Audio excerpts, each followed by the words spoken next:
အိမ်တော်ရှင်ယောက်ျားတစ်ယောက်ရဲ့ပုံမူတည်တည်ပြောရှင်တဲ့အိမ်တော်ရေးဘဝအတွက်စောင့်တည်ရမယ့်ချက်များ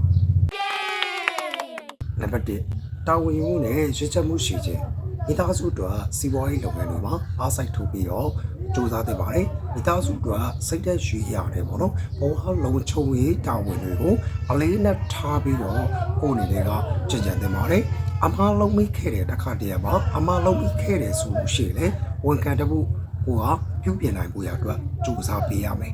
နံပါတ်2ဇနီးတဲ့ရဲ့အပေါ်မှာနားလည်လေးစားမှုရှိခြင်းသူမရဲ့ခံစားချက်တွေကိုအလေးနဲ့ထားပြီးတော့ကိုယ်တိုင်ကနားထောင်ပေးရမယ်အတူတကွာဆုံးဖြတ်ချက်ချတတ်တဲ့အလေးအထားတွေအပြုအမူတွေကိုပြုလုပ်ပေးပြီးတော့သူမရဲ့ကြိုးစားအထောက်အမှုတွေသူမရဲ့အားစိုက်ထုံးမှုတွေကိုကိုယ်အနေနဲ့ကနေပြီးတော့အတိမတ်ပြုပေးရမယ်ပေါ့နော်နံပါတ်3ကတော့ကောင်းကင်စွာတဲ့အချိန်တွေကိုစီမံခန့်ခွဲမှုရှိခြင်း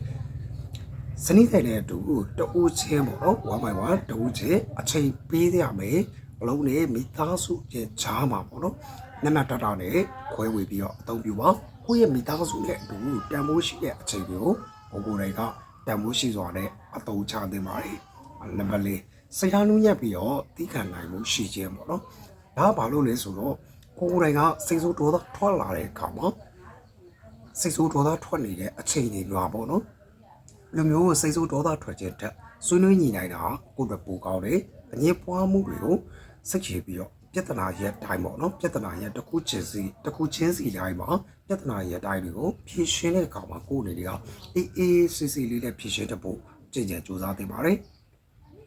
နံပါတ်5ကိုယ်ကိုယ်တာကြက်ခိုင်မှုထိသိခြင်းပေါ့နော်ဒါတော့အရန်လိုအပ်ပါတယ်ကျွန်တော်ယောက်ျားလေးအများစုတော့ပေါ့နော်အရန်လိုအပ်ပါတယ်ဒါပါလဲဆိုကိုယ့်ရဲ့အတွေးအမြင်တွေကိုစိတ်ဆက်မပြတ်ပုံမတိုးတက်အောင်ပုံမပြီးတော့ပြုပြင်မွမ်းမံတင်ပါတယ်ပေါ့နော်ဒါကဘာလို့လဲဆိုတော့ကိုယ့်ရဲ့အတွေးမြင်တွေပုံပြီးတော့ကောင်းလာလေကိုယ့်ရဲ့မိသားစုနဲ့ပုံပြီးတော့အကျိုးရှိရောကိုလုံးသမျှကိုကျန်စီသမျှရာတွေအားလုံးပေါင်းမြောက်အောင်မြင်ဖို့ရအတွက်ကိုယ့်ရဲ့အတွေးတွေအားလုံးကိုစိတ်ဆက်မပြတ်မွမ်းမံပြီးတော့စူးစမ်းနေထိုင်တင်ပါတယ်နောက်တစ်ချက်ကပို့ပြီးတော့အရေးကြီးပါတယ်ဒါပါလဲဆိုတော့ကိုယ့်ရဲ့ကျမ်းမာရေးပေါ့နော်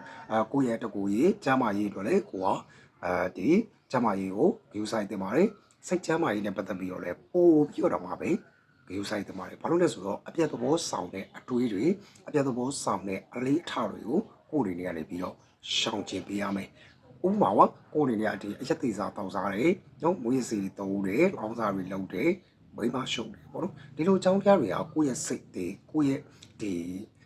မိသားစုပြဿနာတွေတော့ပေါ့နော်အပြတ်သဘောဆောင်တဲ့အရာတွေဖြစ်နေတယ်တခါတည်းမှာကိုယ်ကမတိကျိုးကျွတဲ့နေရာတွေကိုအလေးချက်ကောင်းတစ်ခုပုံစံမျိုးနဲ့ပေါ့နော်ကိုယ်အနေနဲ့စိတ်ဖြေတာမျိုးပဲဖြစ်ဖြစ်ဒါမျိုးလေးတွေကိုကအမြဲတမ်းပြုမှုနေတယ်အလေးထားတစ်ခုကိုကိုယ်တိုင်ကနေပြီးတော့ဒီမတိမတာလေးဆွဲလန်းနေတယ်ဆိုလို့ရှိရင်ဒီအပြတ်သဘောဆောင်တဲ့အပြုမှုတွေအလေးထားတွေကိုကိုယ်အနေနဲ့ကရှောင်ရှားသင့်ပါတယ်အဲ့တော့ကျွန်တော်အခုမျှဝေပေးတဲ့ဒီချက်တွေကိုအခြေခံပြီးတော့အိမ်တော်ရှင်ယောက်ျားလေးရိုက်ပုံမတင်ငိမ့်တဲ့တာယာပျော်ရွှင်တဲ့အိမ်တော်ရေးဘဝတစ်ခုကို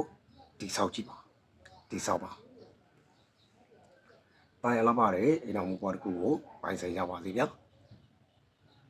ကျောင်းရဲ့မျှဝေခြင်းတွေကမိတ်ဆွေတို့အကျိုးတစုံတရာရှိခဲ့တယ်ဆိုလို့ရှိရင် comment လေးမှာချပြီးတော့ရေးပေးခဲ့ပါဦးကျောင်းရဲ့အကောင့်ကိုလည်း like and follow လေးနဲ့အားပေးပါဦးလို့တောင်းဆိုချင်ပါတယ်မိတ်ဆွေရဲ့အိမ်တော်ရေးပြဿနာရဲ့အတိုင်းကိုအကောင့်ဆုံးဒီဘေးလမ်းပြနိုင်တဲ့သူတယောက်ဖြစ်အောင်စူးစမ်းပြီးတော့မျှဝေပေးနေတာဖြစ်တဲ့တော့ကျောင်းရဲ့အကောင့်လေးကို follow လုပ်ပေးပါလို့တောင်းဆိုချင်ပါတယ်ကျေးဇူးအများကြီးတင်ပါတယ်